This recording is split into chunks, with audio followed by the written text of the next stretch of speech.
Eu sou a doutora Helena Maria Calil, da 5ª turma da Faculdade de Ciências Médicas da Santa Casa de São Paulo.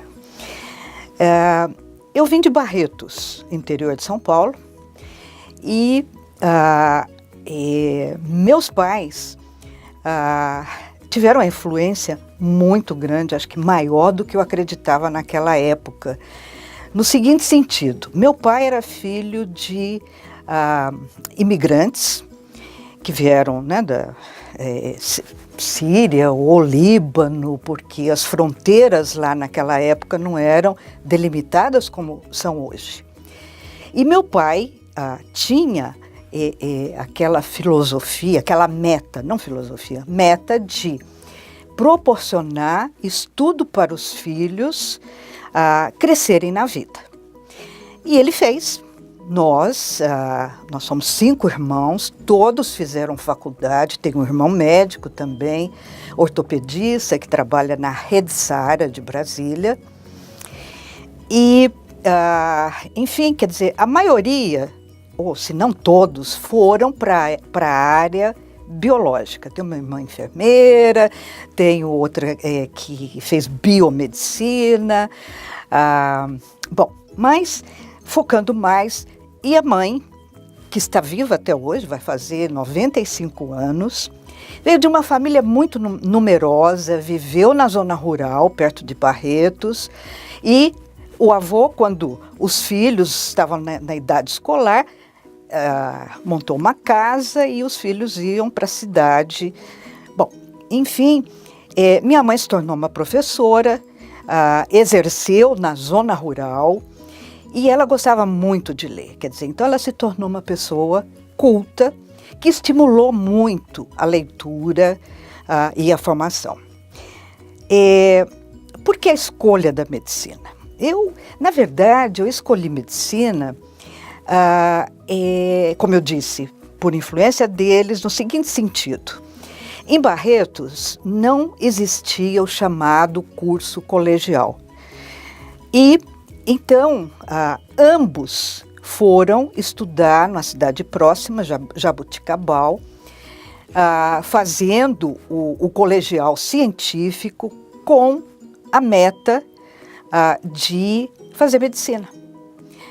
E se apaixonaram e se casaram com o intuito de continuar estudando, mas aí o pai disse: não dá, tenho que trabalhar, porque agora eu tenho uma família, e pararam o estudo e assim foi. Eu vim para São Paulo com 16 anos para fazer o 3º colegial com cursinho lá no Objetivo, foi o primeiro ano do Objetivo, né, uma dissidência do 9 de julho, professores maravilhosos no cursinho, e eu fiz, acho que tem que ter uma pausa. Eu vim, né, fiz o cursinho e o 3º ano colegial, e o vestibular eu fiz só na Santa Casa e no então chamado CECEM. No CECEM era para várias outras escolas, eu entrei em Botucatu, né, que hoje é a Unesp, e é pública, e meu pai queria que eu fosse para lá, porque ele não tinha uma situação financeira privilegiada, comparado, né, com a Santa Casa, que é particular.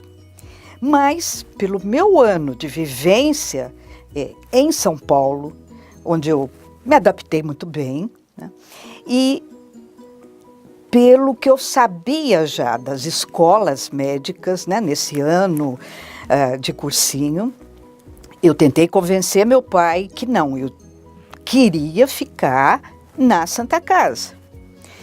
E ele relutou muito, me levou para fazer a matrícula em Botucatu, e eu fui salva lá em Botucatu, porque no hotel que ficamos, o rapaz disse a meu pai: medicina? Nossa, o senhor não imagina o que esses alunos de medicina aprontam na cidade. Um deles engravidou a filha do juiz, né? Eles tomam banho ali na praça pública. Aí eu virei e falei, pai, eu quero ficar em São Paulo, né? Na Santa Casa. Muito bem, ele acabou então concordando, o que foi muito bom. Começa, né, a faculdade, todo o gás, muito feliz, e a turma realmente, minha turma, quinta turma, era ótima. E a estrutura do curso, quero dizer, a grade curricular, que era mais ou menos experimental naquela época, né? Nós começávamos tendo a parte clínica, né, propedêutica, por exemplo, no primeiro ano, que significa o contato com o paciente. Isso eu achei muito importante e isso valeu para o resto da vida, e vale, né? Até hoje, bastante. Quer dizer, eu faço, a minha especialidade é psiquiatria, a especialidade médica, embora eu logo vou falar de como foi a minha rota, né, o meu caminho.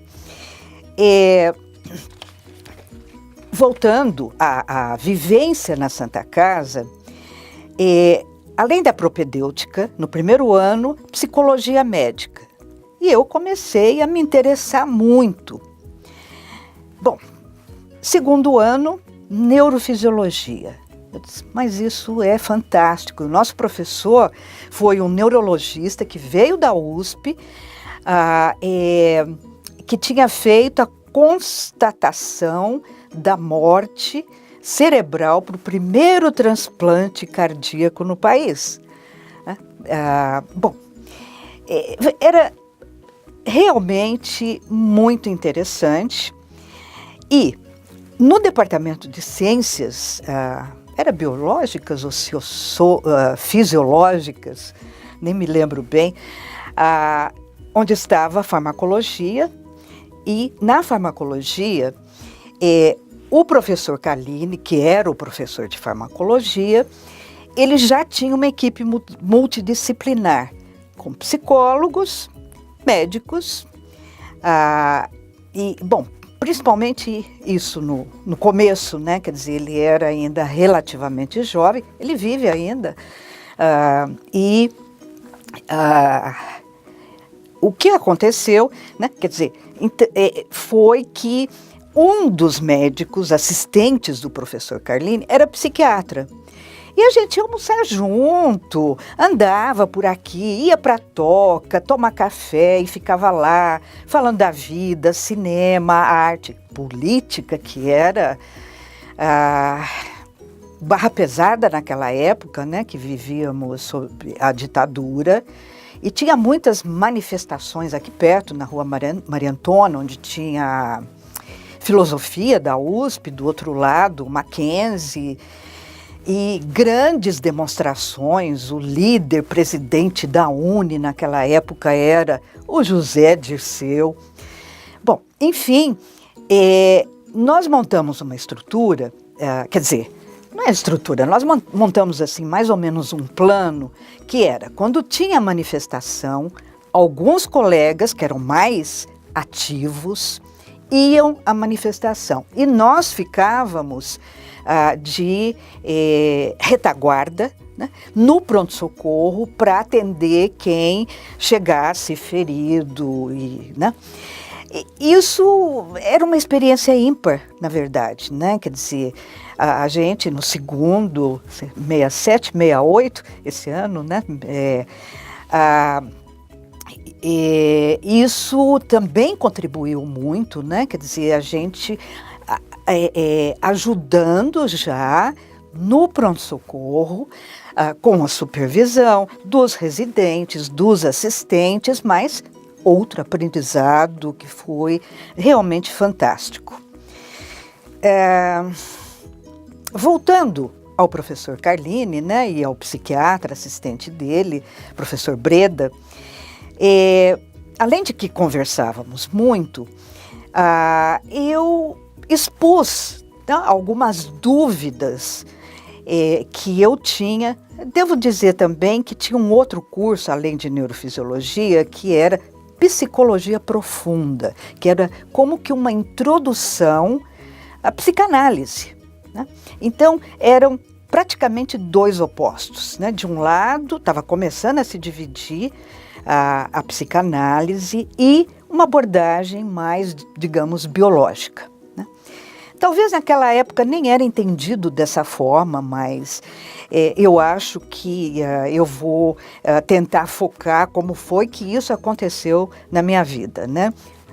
Aqui na faculdade. Me convidaram, né, depois da dúvida de como eu fiz um seminário, né, para neurofisiologia, quer dizer, preparei tudo, ia para a biblioteca, e aí a turma, não, você vai apresentar, que era a visão, como nós vemos. E colhi dados, aprendi a fazer pesquisa bibliográfica, isso me encantava, né? Quer dizer, eu sempre tive interesse e curiosidade muito grande. E então, o professor Breda conversou com a equipe, com o professor Carlini, e logo em seguida me convidaram para ser estagiária no departamento.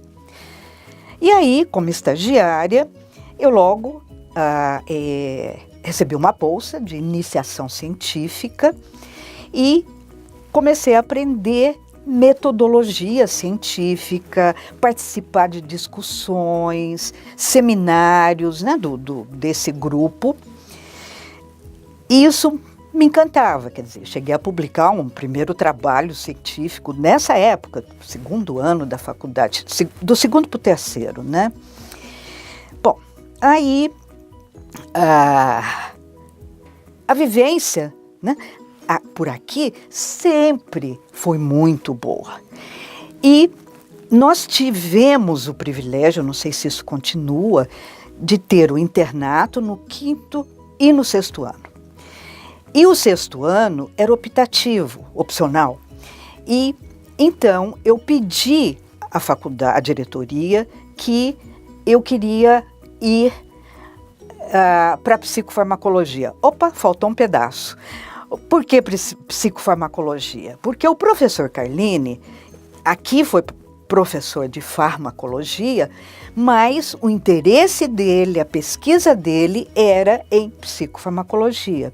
E quando eu estava, eu acho que no 4º ano, o professor Carlini resolveu voltar para a Escola Paulista de Medicina, né? Ele foi convidado a voltar, ele tinha estudado lá. Bom, então, agora sim, no internato, eu pedi para psicofarmacologia, como eu já tinha dito.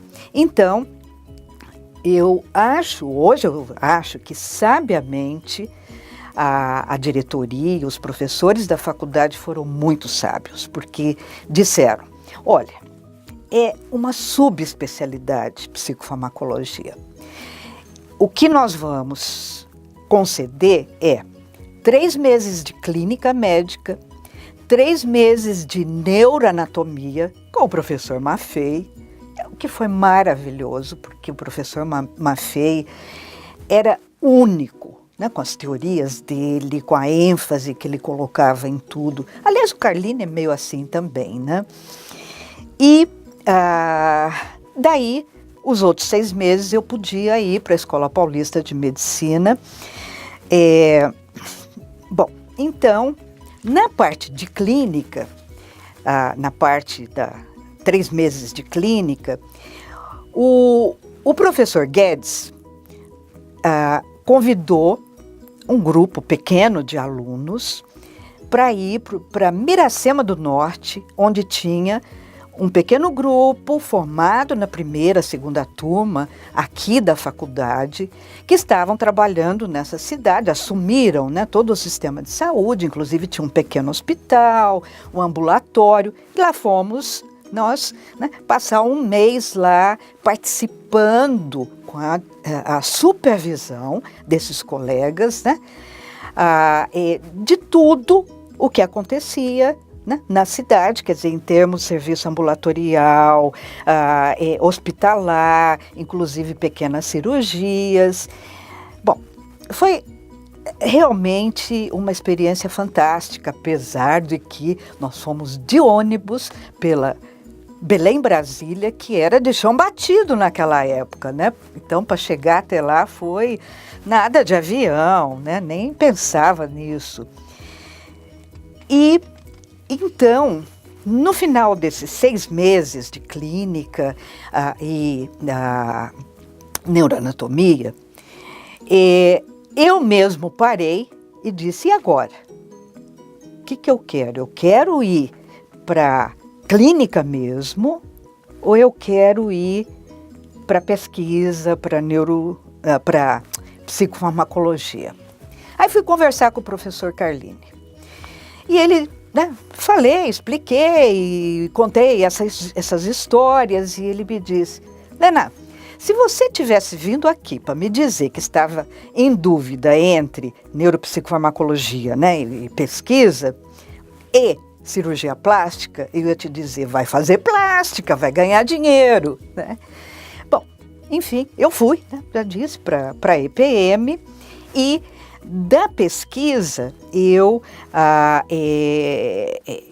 passei também, né, ao ensino, mas antes, né, quer dizer, pesquisa, eu fiz lá especialização no primeiro ano, quer dizer, pegando 6 meses da faculdade, né? E em seguida fiz doutorado, sem fazer mestrado, que era possível naquela época. Eu creio que com a experiência que já tinha começado aqui, né, de iniciação científica, aqui na faculdade, professores, alguns que, além da sua matéria, tentavam fazer pesquisa, o que, em medicina, eu acredito ser muito importante. Pode ser um viés meu? Pode, claro que pode ser um viés meu, porque eu fiz doutorado, em seguida eu fui fazer pós-doutorado em psicofarmacologia clínica, na Universidade de Stanford. Depois, de lá, eu mudei para o Instituto Nacional de Saúde Mental para trabalhar num departamento de psicobiologia clínica. E do departamento de farmacologia, que o professor Carlini saiu daqui e foi lá para a IPM, ele já tinha conseguido se desmembrar e tinha fundado o departamento de psicobiologia. E nesse local eu passei 3 anos, aliás, todo o período de pós-doutorado tinha por meta adquirir experiência em psicofarmacologia clínica, psiquiatria, e nos últimos 3 anos, então, nesse departamento, se trabalhava só com transtornos de humor, isto é, depressão, mania, né? E eu vivia lá dentro do hospital, como eu vivia aqui dentro da Santa Casa, né, que sempre me encantou, e isso valeu como o equivalente à residência em psiquiatria. Bom, eu voltei então para a EPM. Aliás, quando eu fui, eu já tinha sido contratada auxiliar de ensino, mas aí eu fiz toda a minha carreira acadêmica lá na Escola Paulista de Medicina, e fazendo ciência, quer dizer, pesquisas nessa área de transtornos do humor. Minha abordagem sempre foi um pouco mais ampla, né? Cronobiologia aplicada à doença, o transtorno bipolar, que antes era chamado de doença maníaco-depressiva, e também o uso dos psicofármacos, que era minha especialidade, né? Com isso, eu publiquei muito, eu fui progredindo. Quando eu voltei também ao país, colegas do departamento de psiquiatria me convidaram para uma palestra, e aí me levaram para a Associação Brasileira de Psiquiatria, onde eu me tornei muito ativa. Fui editora da revista, hoje chama Brasileira de Psiquiatria, que é uma das melhores, né, não só da região, mas do mundo, está com um fator de impacto maior do que 2. Enfim, participei de várias associações internacionais também, ainda participo do Colégio Internacional de Neuropsicofarmacologia, fui fundadora do Colégio Latino-Americano, fundadora e primeira presidente do Colégio Latino-Americano de Neuropsicofarmacologia. Enfim, quer dizer, foi uma vida muito ativa do ponto de vista de ensino, tanto graduação e pós-graduação. Sempre gostei mais da pós-graduação, porque era quando se associava, né, a pesquisa ao ensino, a orientação dos pós-graduandos, e eu acho que eu fiz até que um bom trabalho, no seguinte sentido: a maioria dos meus ex-alunos de pós-graduação hoje são professores em universidades, estão muito bem. Tem um que está em Londres, na universidade, e outros aqui pelo país, né? No Rio Grande do Norte e em outros locais. Bom, eu acho que ficou mais ou menos implícito no que eu disse que a minha vivência aqui na faculdade, aqui na Santa Casa, a gente vivia aqui, eu morava aqui do lado, né? Era algo muito bom, muito satisfatório e que me deu uma base muito boa de medicina, embora eu tenha saído e atuado como uma das pioneiras em psicofarmacologia clínica no país, e a carreira de pesquisa, que não é propriamente uma carreira, né? Ela acaba, com pouquíssimas exceções no país, tendo que ser associada ao ensino, né? São limitações do nosso país, mas a faculdade foi a mola propulsora para tudo isso, né? A influência dos meus pais, claro, ficou lá atrás. Eu acho que eu nem me dava conta quando eu estava na faculdade, né? O quanto eles tinham dado a base para isso tudo, né? E colaborado com o meu estudo aqui na faculdade.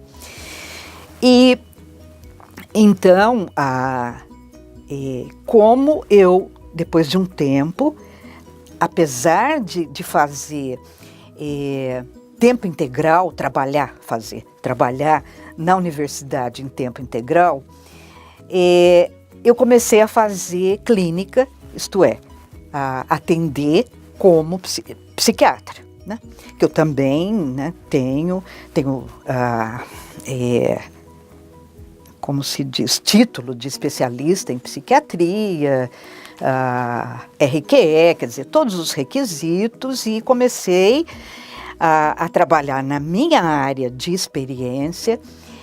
E essa base adquirida aqui na faculdade sempre me ajudou muito.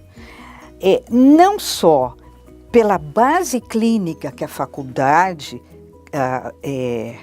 forneceu. Eu não disse, no primeiro ano a gente tinha uma disciplina de relação médico-paciente, né? E aí, relação médico-paciente é essencial em psiquiatria, né? É uma das especialidades, né, que mais dependem dessa relação médico-paciente, apesar de ter mudado muito e ter alguns colegas que hoje trabalham com imagem. Eu acredito que essa parte de imagem está muito mais ainda na área de pesquisa, né? E é difícil, a gente nem sabe como funciona o cérebro normalmente, né? Quer dizer, então estudar patologias do cérebro, seja lá com que técnica for, nós vamos fazendo pequenas contribuições, vamos dando passos para ampliar o conhecimento, né?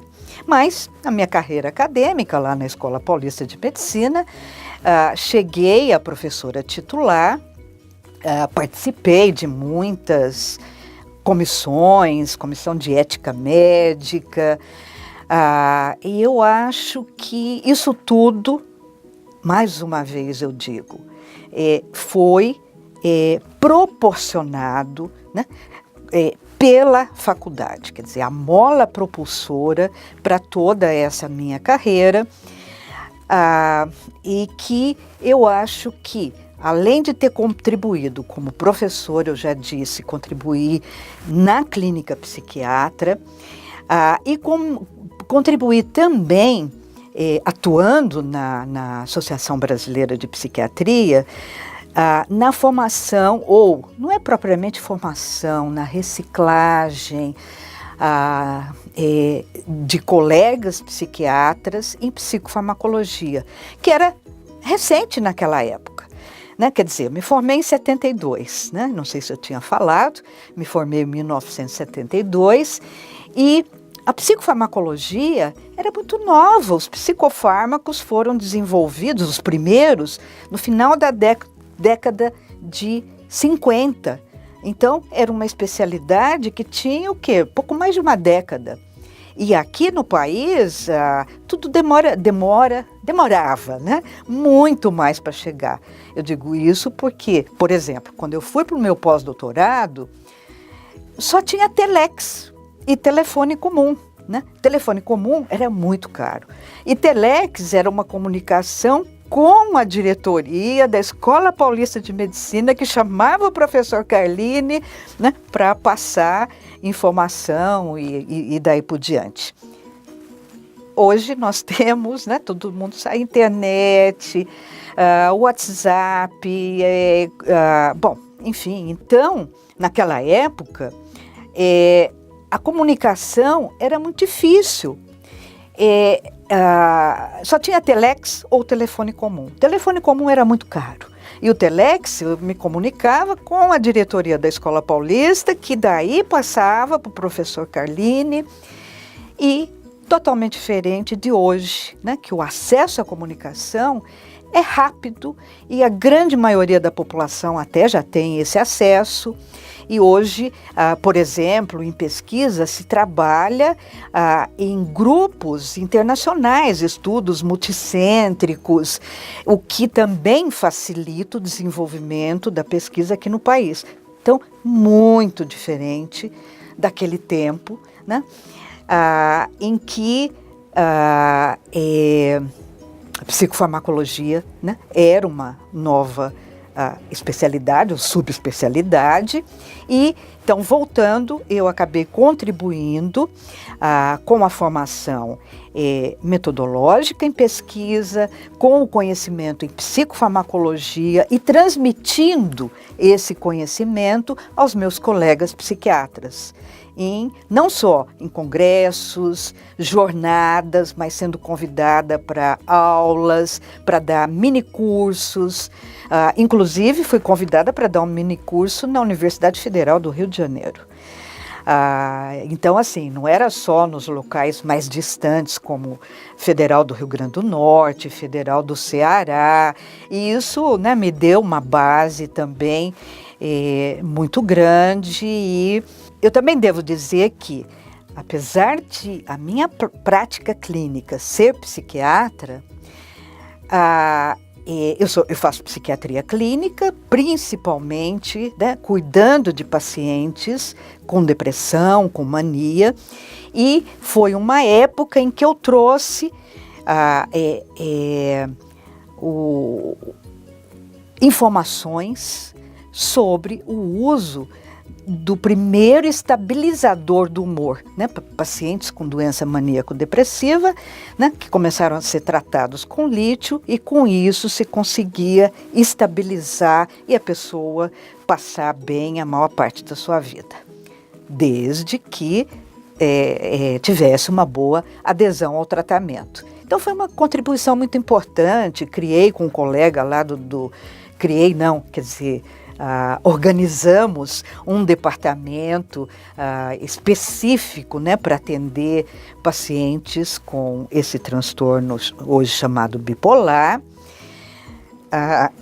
creio que ajudei muitos pacientes, né, na estabilização, tratando outros com depressões graves, e numa época em que, como não se conhecia muito psicofarmacologia e se tinha medo porque os primeiros psicofármacos induziam muitos efeitos colaterais, a maioria dos colegas usavam subdoses. Então, o milagre às vezes era simplesmente aumentar a dose. E o paciente saía da depressão, retomava a vida, retomava o trabalho, né? E para o bipolar, a questão da estabilização que eu já mencionei. Na clínica psiquiátrica, talvez eu repita um pouquinho, a base clínica também me ajuda muito, porque eu costumo dizer, né, meus pacientes elogiam da seguinte forma: nossa, doutora, nunca ninguém me deu tanta atenção, me deu tanto tempo como a senhora. E eu digo, eu acho que eu sou médica moda antiga, né?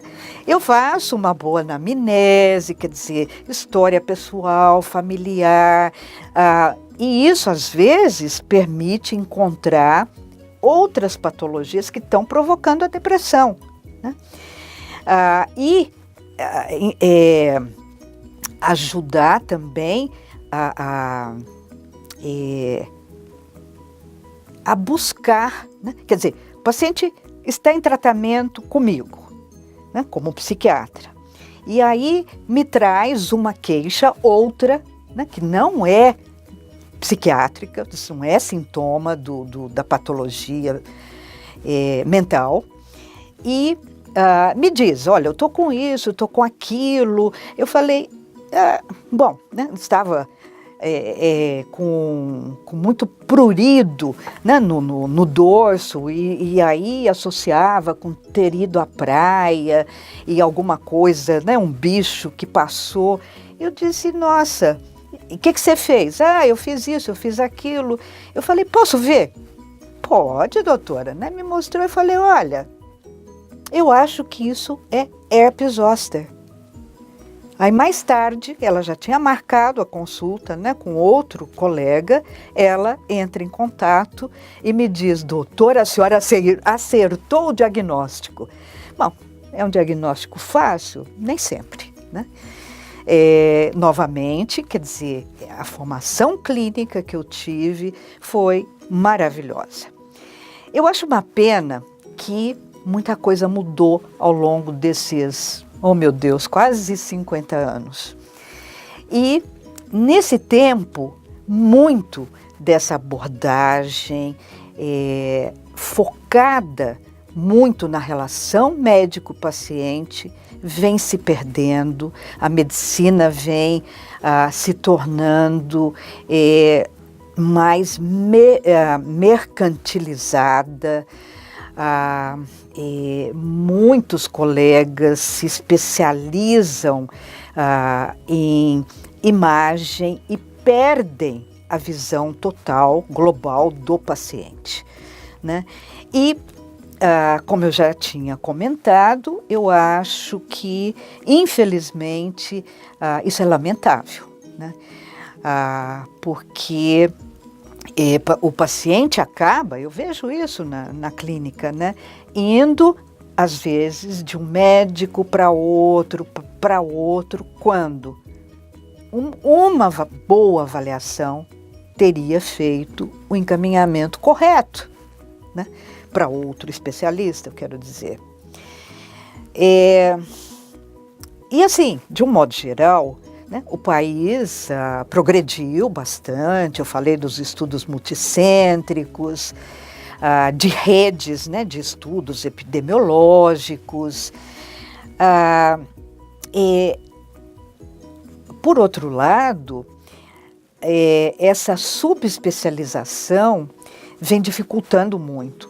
E na situação do país, né, que há mais de década entrou numa de desvalorização do trabalho médico, né? O médico, você vê na Rede Globo, em geral, está fazendo coisa errada, ou está fazendo abordagens que não deveriam ser feitas, quer dizer, os atores da Globo, né? E isso coloca a população contra o médico, né? Existe uma luta no Conselho Federal de Medicina, junto com CRMs, para mudar um pouco isso. Foi instituído o ato médico, né, preservado ao médico. Isso porque, por exemplo, em psiquiatria, fecharam quase todos os leitos hospitalares. Restaram muito poucos e foram formados chamados CAPs, Centro de Atenção Psicossocial, que não supre o atendimento ambulatorial, não supre totalmente o atendimento ambulatorial, porque são inúmeros pequenos, né? E, além disso, muitas vezes, o médico está lá subordinado a uma equipe com a chefia de uma assistente social, de uma terapeuta ocupacional, né? E ele tem que assumir riscos no exercício da profissão, nesse ambiente, que muitos colegas acabam saindo e não conseguem, né, se sujeitar. Quer dizer, o desmantelamento, né, do sistema de saúde no país é muito grande. E não é só a crise no SUS, né? A gente sabe da crise aqui da Santa Casa pelo país todo, na verdade, né? Quer dizer, só quando profissionais lutam muito e são empreendedores que conseguem administrar um bom serviço de saúde nos dias atuais. Então, com essa dificuldade toda dos dias atuais, eu acho importante também uma mensagem aos jovens médicos. Tentem se espelhar no que há de melhor. Na faculdade, existem bons professores, existem profissionais que focam mais na relação médico-paciente, que está deficitária nos dias de hoje, e procurem cuidar muito, né, dessa visão integral do paciente. Isso é essencial. Aqueles colegas que se limitam a pedir exames sem sequer avaliar o paciente, acabam ficando para trás, né? Porque o sucesso vem, como em qualquer área, o sucesso na medicina, em qualquer especialidade, dessa visão global do paciente, da boa relação médico-paciente. Então, preste bem atenção nisso.